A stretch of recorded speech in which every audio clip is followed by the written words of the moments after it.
తెలుగు సంబరాల తీయదనం అలనాటి రుచుల సరికొత్త రూపం పరంపర స్వీట్స్. బెట్టింగ్ ప్రమోటర్స్ ని నిద్రపోకుండా చేస్తున్న యూట్యూబర్ నా అన్వేష్ గత కొంతకాలంగా బెట్టింగ్ యాప్ ప్రమోషన్ చేస్తున్న వారి బండారం బయట పెడుతూనే ఉన్నాడు. ఇప్పటికే తెలంగాణలో కేసులు నమోదవ్వగా దేవుడి పేరుతో బెట్టింగ్ యాప్ ప్రమోషన్స్ చేస్తున్న వారిపై చర్యలు తీసుకోవాలని ఏపీ ప్రభుత్వాన్ని కోరారు. దీనికి లోకేష్ రిప్లై ఇచ్చారు. మరి నా అన్వేష్ కు లోకేష్ ఇచ్చిన హామీ ఏంటి? ఆయన ఏమని స్పందించారు?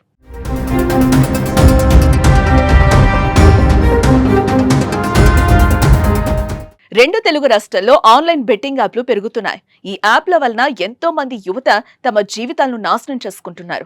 మొదట్లో కేవలం సరదాగా మొదలుపెట్టినప్పటికీ క్రమంగా ఇవి వ్యసనంగా మారి వారి భవిష్యత్తును అంధకారంలోకి నెట్టేస్తున్నాయి. బెట్టింగ్ యాప్స్ ను బ్యాన్ చేయడంతో పాటు వాటిని ప్రమోట్ చేస్తున్న వారిపై చర్యలు తీసుకోవాలంటూ నా అన్వేష్ గత కొంతకాలంగా పోరాటం చేస్తున్నాడు.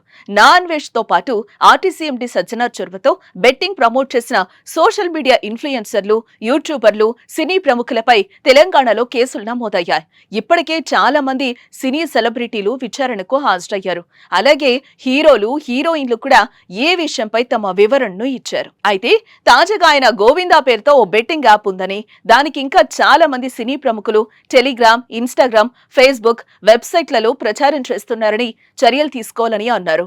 అమాయకమైన యువతను వీటి నుండి కాపాడాల్సిందిగా పవన్, లోకేష్ లను కోరారు. దేవుడి పేరుతో ఇలాంటి పనులు చేస్తున్నారని, సనాతన ధర్మం కోసం పోరాడేవారు ఈ గోవిందా బెట్టింగ్ యాప్ మీద చర్యలు తీసుకోవాలని నా అన్వేష్ సూచించారు. అతడు చేసిన ట్వీట్ కు లోకేష్ స్పందించారు.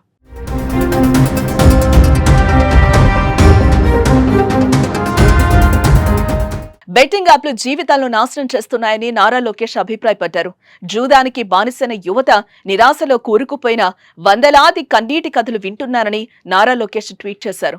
దీన్ని ఇకనైనా ఆపాలన్న నారా లోకేష్ ఈ సమస్యకు దీర్ఘకాలిక పరిష్కారం, దీనిపై అవగాహన కల్పించడం, బెట్టింగ్ యాప్లపై కఠినంగా వ్యవహరించడమేనని అన్నారు.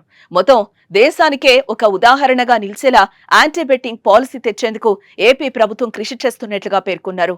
ఈ ముప్పును అంతం చేయడానికి అన్ని చట్టపరమైన మార్గాలను అన్వేషిస్తామంటూ నారా లోకేష్ రిప్లై ఇచ్చారు. బెట్టింగ్ యాప్స్ పై ఇప్పటికే ఏపీ ప్రభుత్వం దృష్టి సారించింది.